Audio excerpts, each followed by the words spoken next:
Hola, yo soy Jorn y este es mi canal de YouTube. Y hoy en este video me gustaría compartir con ustedes papiamento 39. Imagínate cómo va el tiempo. Había muchas gentes que me han pedido para un grupo de WhatsApp. Yo estaba pensando y lo creé. Lo he creído. Así que ya tenemos un grupo de WhatsApp. Los que le gustaría formar parte de eso simplemente para aprender papiamento, ellos lo están haciendo genial. Pongo todos los días videos anteriores de lecciones de papiamento y me pueden hacer preguntas referente a ese video, y todos los viernes ellos tienen que hacer un frase en papiamento. Así que si tú te gustaría formar parte de esto, tienes que estar inscrito en este canal. Debes estar siguiéndome en Instagram o en mi blog page de Facebook. Mándame un mensaje con tu número de teléfono y allí yo te agrego en mi página en el grupo de WhatsApp de papiamento.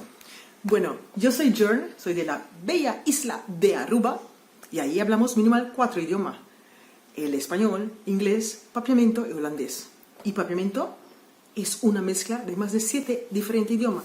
Y en este canal, todos los domingos, hay video nuevo de lecciones de papiamento.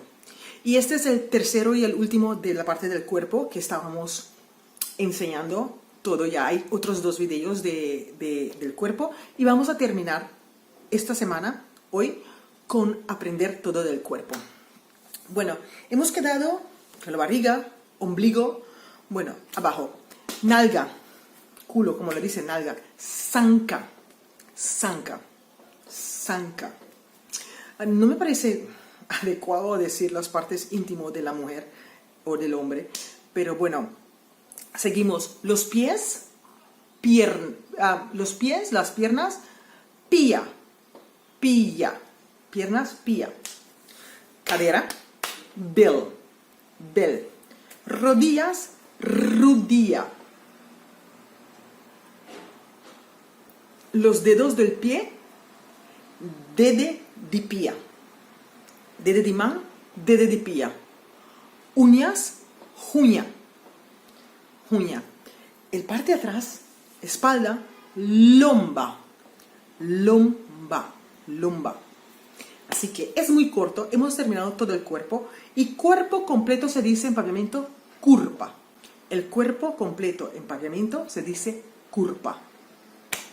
Así que si tienes pregunta, déjalo aquí. Nos vemos la otra semana en otra lección de papiamento. Espero que has aprendido mucho, que ya sabes decir la gran parte del cuerpo.